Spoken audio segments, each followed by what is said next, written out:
A Chinese lady left a comment on Chinese social media about a K-pop star, which led to herself doxxed by a 13-year-old girl.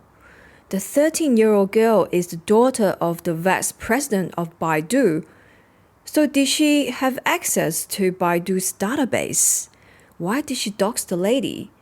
And what's the consequences and online reactions from Chinese people?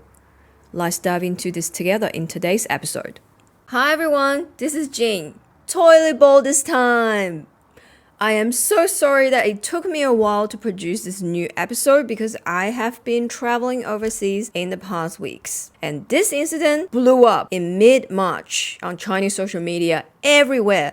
And it's like hundreds of posts were discussing it, which were taken down soon by the platform, then hundreds reposted, taken down again and reposted. So I decided to talk about it today. So what happened? Some marketing account on Weibo, Chinese version of Twitter, posted a piece of news of K-pop star Zhang Wanyang, member of K-pop group IVE, saying she went to Paris to attend the fashion show and then back to Korea within 24 hours. A Chinese lady then commented under this post saying she didn't fly the plane. It can't be more comfortable than sleeping in the first class anyways. I honestly think that's such a normal commentary. However, this lady was later on doxxed by a 13-year-old girl who is a massive fan of Zhang Wanyang, who is also the daughter of Vice President of Baidu, the biggest search engine in China, especially after Google quit in 2010 because of the censorship. This 13-year-old girl posted this lady's mobile number, home and work address, and even her husband's contact detail and work address. In the past few weeks, the poor couple were being attacked by random strangers online almost 24/7. Also, people pointed out that this is not the first time this 13-year-old girl doxed others due to some stupid comment online. So how do we know this 13-year-old girl is the daughter of Baidu's vice president? It's so simple because she literally just disclosed this herself. One time, during another stupid argument online with some random person who said she's poor, she posted this picture showing her dad's salary and workplace. The picture clearly shows her dad's current role is vice president of Baidu, earning roughly equivalent of $30,000 US per month. Her name is Xie Di, and she's currently studying in Canada. I'm in Canada. Maybe only the US can charge me. I didn't dox on Twitter. I did it on Weibo, okay? Who's gonna charge me then? In general, everyone is furious. I'm not sure if you guys know how big Baidu is in China.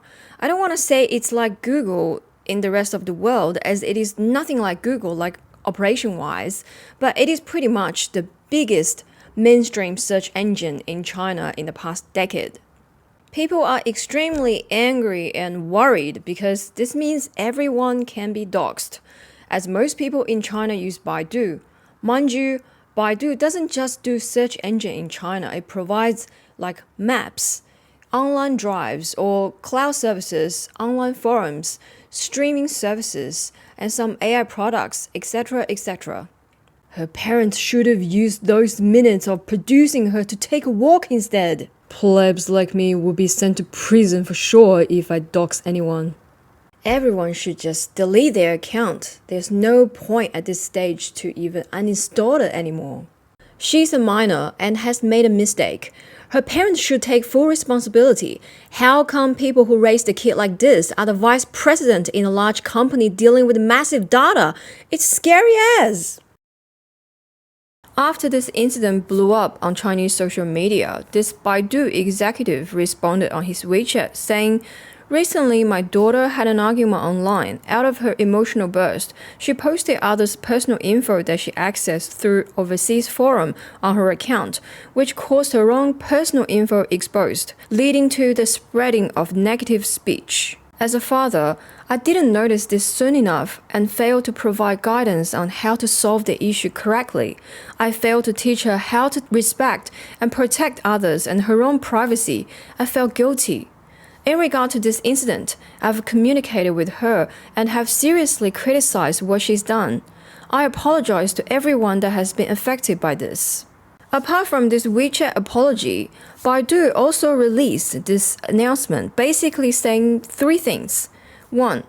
Baidu has very stringent data storage system and none of the staff have access to the data in general, so the doxing info in this incident wasn't from Baidu. 2. The info was from illegal overseas database organized by hackers. 3. There are rumors on some social media saying Baidu's vice president gave his daughter data access, which is incorrect. Baidu has filed a police case to report anyone spreading the rumor. So what about Chinese people's reactions to this? Are you threatening me? Baidu needs to report vice president's daughter for spreading rumors. Do we all forget about Baidu doing stupid paid ranks for Putian hospitals previously? It caused terrible consequences. There is no memory whatsoever for the internet. Okay, here we need to talk about Putian hospitals or Putian Xi. They are private hospitals in China which are owned and operated by business people from Putian City, Fujian province. Those hospitals mainly focus on profits and rely on heavy marketing on websites like Baidu. They sometimes use misleading claims to attract patients. Baidu used to show the search results of hospitals based on whoever pays the most. There was a massive rumor caused by this system back in 2016. It's called Wei Xi incident.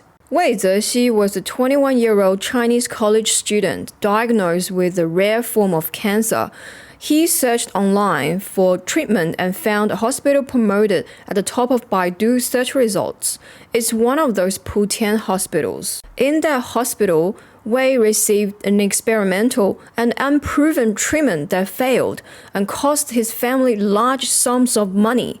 He then died in 2016 and had publicly criticized Baidu for promoting misleading medical ads before his death. So now you understand why Chinese people are particularly angry about this incident, as this is not the first scandal that has occurred to Baidu. Until today, 29th of March 2025, we have some updates for this incident. Firstly, there is a rumor that the Baidu vice president in this incident, Xie Guangjun, has resigned from Baidu. However, some internal staff said they could still see his profile on the intranet. Secondly, there is a lawyer in China who suggested that Xie Andi will not be held criminally responsible for doxing people online solely due to her age of under 14. There will probably only be fines applied, but I guess her dad can't totally afford it. Finally, the lady who was doxed filed a lawsuit against Weibo recently, and I wish her all the good luck. Okay, this is today's episode. What is your opinion? Please let me know in the comment section. If you like more of what's hot on Chinese social media, please subscribe and stay tuned. Thank you for watching this far. See you later!